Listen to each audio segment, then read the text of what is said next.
નમસ્તે મિત્રો, આજે આપણે વાત કરવાના છીએ કેનેડાની જેલમાં સાસુ વહુ સાથે બનેલી ઘટના। કેનેડાના બરફથી ઢંકાયેલા શહેરની એક ઠંડી સવાર હતી। રસ્તાઓ પર સફેદ બરફની ચાદર પથરાઈ ગઈ હતી। લોકો પોતાના કામમાં વ્યસ્ત હતા, પરંતુ શહેરના એક શાંત વિસ્તારમાં અચાનક પોલીસની ગાડીઓના અવાજ ગૂંજી ઉઠ્યા। થોડા ક્ષણોમાં એક સુંદર મકાનની બહાર લોકોની ભીડ એકઠી થઈ ગઈ। પાડોશીઓ એકબીજાને પૂછવા લાગ્યા, આખરે એવું શું થયું કે પોલીસ અહીં આવી ગઈ? કોઈને અંદરની હકીકતની ખબર નહોતી, પરંતુ થોડા સમય પછી જ્યારે બે ભારતીય મહિલાઓને પોલીસના અધિકારીઓ બહાર લાવ્યા, ત્યારે આખો વિસ્તાર આશ્ચર્યમાં પડી ગયો। એ બંને કોઈ સામાન્ય મહિલાઓ નહોતી।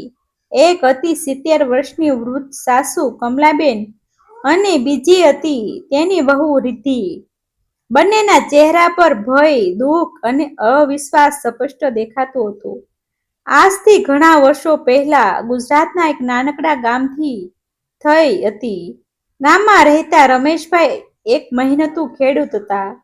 તેમના પરિવારમાં પત્ની કમલાબેન અને એક માત્ર દીકરો હાર્દિક હતો। પરિવાર ગરીબ હતો, પરંતુ સંસ્કાર અને પ્રેમથી ભરેલો હતો। કમલાબેન પોતાના દીકરાને ભણાવવા માટે દિવસ રાત મહેનત કરતી હતી। ઘણીવાર પોતાના માટે નવા કપડાં પણ ન ખરીદતી, પરંતુ દીકરાના અભ્યાસમાં ક્યારેય કોઈ કમી આવવા દેતી નહોતી। સમય પસાર થતો ગયો। હાર્દિક ભણવામાં ખૂબ જ હોશિયાર નીકળ્યો। આખા ગામને તેની ઉપર ગર્વ હતો। આખરે એક દિવસ તેને કેનેડાની મોટી કંપનીમાં નોકરી મળી ગઈ। આખું ગામ ખુશીઓથી ઝૂમી ઉઠ્યું। કમલાબેનની આંખોમાં આનંદના આંસુ આવી ગયા। તેણે ભગવાનનો આભાર માન્યો અને કહ્યું, મારો દીકરો હવે મોટી દુનિયામાં પોતાનું નામ કરશે। કેનેડા પહોંચ્યા પછી શરૂઆતના દિવસો હાર્દિક માટે ખૂબ મુશ્કેલ રહ્યા। અજાણ્યો દેશ, અજાણી ભાષા અને સતત મહેનત, પરંતુ તેને હાર માની નહીં। વર્ષો સુધી દિવસ રાત મહેનત કરીને તેણે સારી કમાણી શરૂ કરી। થોડા સમયમાં તેણે પોતાનું ઘર ખરીદી લીધું। ત્યારબાદ કમલાબેનની ઈચ્છા મુજબ હાર્દિકના લગ્ન રિદ્ધિ નામની સંસ્કારી અને ભણેલી યુવતી સાથે થયા। રિદ્ધિ ખૂબ સમજદાર અને શાંત સ્વભાવની હતી। લગ્ન પછી થોડા મહિના ભારતમાં રહીને તે પણ હાર્દિક સાથે કેનેડા આવી ગઈ। થોડા સમય પછી કમલાબેનને પણ દીકરાએ પોતાને પાસે બોલાવી લીધી। શરૂઆતમાં બધું સપના જેવું લાગતું હતું। સાસુ અને વહુ સાથે મળીને રસોઈ બનાવતી, મંદિર જતી અને ભારતીય રીત રિવાજો જાળવી રાખતી। પાડોશીઓ પણ આ પરિવારના વખાણ કરતા, પરંતુ કહેવાય છે ને, સુખ હંમેશા એક સરખું રહેતું નથી। હાર્દિકની નોકરી એવી હતી કે તેણે ઘણીવાર સવારે વહેલા જવું પડતું અને રાત્રે મોડા ઘરે આવવું પડતું। ઘરમાં મોટા ભાગનો સમય કમલાબેન અને રિદ્ધિ એકલી જ રહેતી। શરૂઆતમાં નાના મોટા મતભેદો થયા, પરંતુ કોઈ મોટી વાત નહોતી। એક દિવસ કમલાબેન બોલી, આ દેશમાં આવ્યા પછી બધું બદલાઈ ગયું છે। આપણા દેશ જેવી વાત જ નથી। રિદ્ધિ હળવેથી હસી અને બોલી, માતા, થોડો સમય આપો, બધું સારું થઈ જશે। પરંતુ ધીમે ધીમે બંને વચ્ચે વિચારોના તફાવત વધવા લાગ્યા। કમલાબેનને લાગતું કે વહુ હવે પહેલા જેવી રહી નથી। બીજી તરફ રિદ્ધિને લાગતું કે તે કેટલો પણ પ્રયત્ન કરે છતાં સાસુ ખુશ થતી નથી। આ દરમિયાન તેમના ઘરની બાજુમાં રહેતી એક મહિલા જસ્મીન વારંવાર તેમના ઘરે આવતી। બહારથી તે ખૂબ મીઠી લાગતી હતી, પરંતુ અંદરથી ખૂબ ઈર્ષ્યાળુ હતી। તેને ભારતીય પરિવારો વચ્ચે મતભેદ ઊભા કરવાની ટેવ હતી। તે ક્યારેક કમલાબેનને કહેતી, આજકાલની વહુ તો પોતાના પતિને જ બધું માને છે, વૃદ્ધ માતાની કોને ચિંતા હોય? અને પછી રિદ્ધિને અલગથી કહેતી, તમે આખો દિવસ મહેનત કરો છો, છતાં તમારું કોઈ મૂલ્ય નથી। ધીમે ધીમે આ શબ્દ બંનેના મનમાં ઝેરની જેમ ફેલાવા લાગ્યા।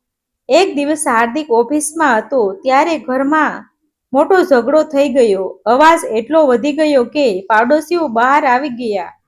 પરંતુ થોડા સમય પછી બધું શાંત થઈ ગયું.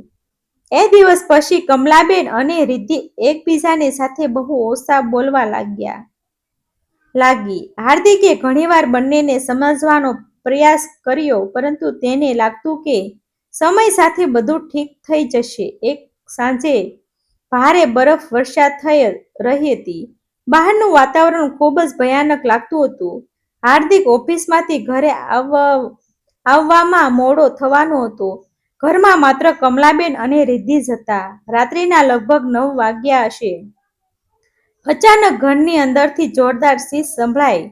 થોડી જ પળોમાં પાડોશીઓએ જોયું કે ઘરના એક રૂમની બારીમાંથી ધુમાડો બહાર આવી રહ્યો હતો. લોકો ગભરાઈ ગયા. કોઈએ તરત જ બચાવ દળ અને પોલીસને જાણ કરી. જ્યારે પોલીસ અને બચાવ દળ ત્યાં પહોંચ્યા, ત્યારે ઘરની અંદરનો દ્રશ્ય જોઈને બધા આશ્ચર્યચકિત થઈ ગયા. રૂમની વસ્તુઓ વેરવિખેર પડી હતી. જમીન પર તૂટેલા કાચના ટુકડા હતા. કમલાબેન રડી રહી હતી અને રિદ્ધિ પણ ડરી ગયેલી હાલતમાં હતી. પોલીસે બંનેને અલગ અલગ બેસાડી પૂછપરછ શરૂ કરી. અહીં શું થયું? પરંતુ બંનેના જવાબ અલગ હતા. કમલાબેન કંઈ કહેવા માંગતી હતી, પરંતુ ડરના કારણે સ્પષ્ટ બોલી શકતી નહોતી. બીજી તરફ રિદ્ધિ પણ ખૂબ ગભરાઈ ગઈ હતી. થોડી ક્ષણોમાં પોલીસ અધિકારીઓના ચહેરા ગંભીર બની ગયા. તેમને ઘરમાંથી કેટલાક પુરાવા એકત્રિત કર્યા. પાડોશીઓના ચર્ચાઓ શરૂ થઈ ગઈ.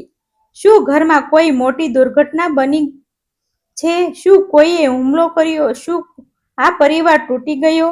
જ્યારે હાર્દિક ઘરે પહોંચ્યો, ત્યારે પોતાની માતા અને પત્નીને પોલીસની વચ્ચે જોઈને તેના પગ નીચેની જમીન સરકી ગઈ. માતા, રિદ્ધિ, શું થયું? પરંતુ કોઈએ તેને તરત જવાબ આપ્યો નહીં. થોડા સમય પછી પોલીસ અધિકારીએ ગંભીર અવાજમાં કહ્યું, અમારે બંનેને પૂછપરછ માટે સાથે લઈ જવું પડશે. હાર્દિક વારંવાર કહેતો રહ્યો કે તેની માતા અને પત્ની નિર્દોષ છે, પરંતુ કોઈ તેની વાત સાંભળવા તૈયાર નહોતું. જ્યારે કમલાબેનને પોલીસની ગાડીમાં બેસાડવામાં આવી, ત્યારે તેમની આંખોમાંથી સતત આંસુ વહેતા હતા. રિદ્ધિ પણ ડરી રહી હતી. આ દ્રશ્ય જોઈને આખો ભારતીય સમાજ સ્તબ્ધ થઈ ગયો. પરંતુ સૌથી મોટો આઘાત તો બીજા દિવસે આવ્યો. સવારે સમાચાર ફેલાયા કે કમલાબેન અને રિદ્ધિ બંનેને તાત્કાલિક રીતે જેલમાં મોકલવામાં આવી છે. આ સમાચાર સાંભળતા જ હાર્દિક સંપૂર્ણ રીતે તૂટી ગયો. તે વારંવાર એક જ પ્રશ્ન પૂછતો રહ્યો, આખરે એવું શું બન્યું કે મારી માતા અને પત્ની બંને જેલ સુધી પહોંચી ગઈ? પરંતુ આ પ્રશ્નોનો સાચો જવાબ હજુ પણ એક ઘેરો રહસ્ય હતું. કેનેડાની જેલની ઠંડી દિવાલો વચ્ચે કમલાબેન અને રિદ્ધિ એક જ ખંડમાં બેઠી હતી.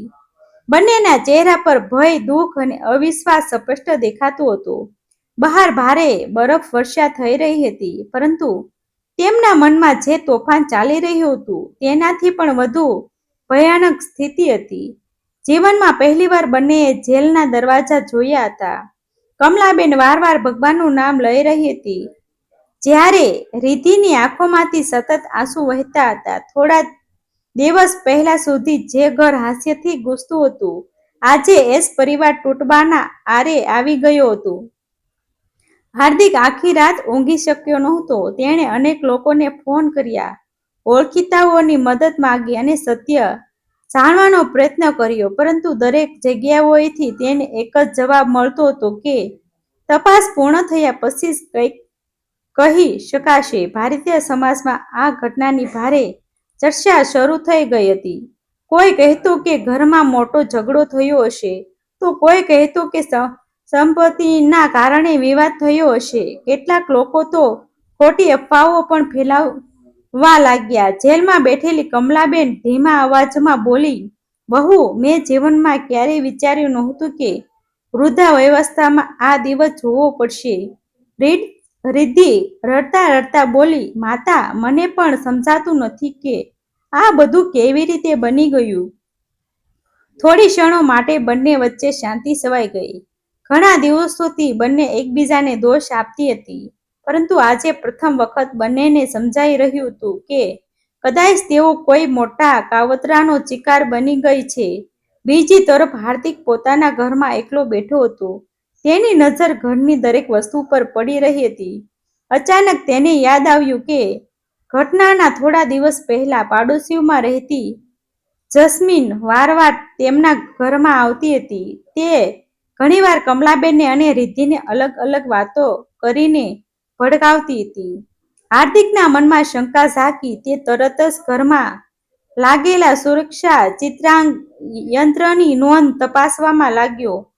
શરૂઆતમાં બધું સામાન્ય લાગ્યું, પરંતુ એક દ્રશ્ય જોઈને તેના શરીરમાં કંપારી ફરી ગઈ. ઘટનાની રાત્રે જ્યારે તે ઓફિસમાં હતો ત્યારે જસ્મીન તેમના ઘરની પાછળના દરવાજા પાસે દેખાઈ રહી હતી. હાર્દિકને વિશ્વાસ જ ન આવ્યો. તેણે વારંવાર એ દ્રશ્ય જોયું.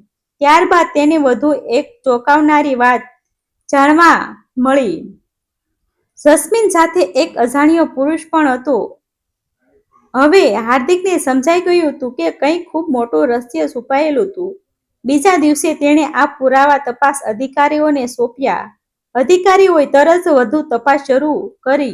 ધીમે ધીમે સત્ય બહાર આવવા લાગ્યું. તપાસમાં જાણવા મળ્યું કે જસ્મીન ભારે દેવામાં ડૂબી ગઈ હતી. તેને પૈસાની ખૂબ જરૂર હતી. તેને પોતાના એક સાથી સાથે મળીને એક ખતરનાક યોજના બનાવી હતી. તેનો ઉદ્દેશ હાર્દિકના પરિવારને ફસાવીને તેમના ઘર અને બચત પર કબજો જમાવવાનો હતો. ઘટનાની રાત્રે જસ્મીન પાછળના દરવાજેથી ઘરમાં પ્રવેશી હતી. તેણે ઘરમાં વસ્તુઓ વેરવિખેર કરી, કાચ તોડી નાખ્યા અને ખોટા પુરાવા ઊભા કર્યા. ત્યારબાદ તેણે પાડોશીઓને જાણ કરી કે ઘરમાં ભયાનક ઝઘડો થયો છે. આ સમાચાર સાંભળીને તપાસ અધિકારીઓ પણ આશ્ચર્યચકિત થઈ ગયા. જ્યારે આ વાત જેલમાં કમલાબેન અને રિદ્ધિ સુધી પહોંચી ત્યારે બંનેની આંખોમાંથી આંસુ વહેવા લાગ્યા. કમલાબેન ધીમા અવાજમાં બોલી, "વહુ, મેં તને કેટલું ખોટું સમજ્યું." રિદ્ધિ તરત જ તેમની પાસે આવી અને તેમના હાથ પકડીને બોલી, "ના માતા, ભૂલ મારી પણ હતી. મેં પણ તમારા પ્રેમને સમજવામાં મોડું કર્યું." બંને ગળે મળી રડી પડ્યા. જેલના અધિકારીઓએ પણ આ દ્રશ્ય જોઈને ભાવુક બની ગયા. આ દરમિયાન તપાસ વધુ ઝડપથી આગળ વધી. જસ્મીન અને તેમના સાથીને પકડી લેવામાં આવ્યા. શરૂઆતમાં તેઓ સત્ય છુપાવતા રહ્યા, પરંતુ મજબૂત પુરાવાઓ સામે આખરે તેઓ તૂટી ગયા.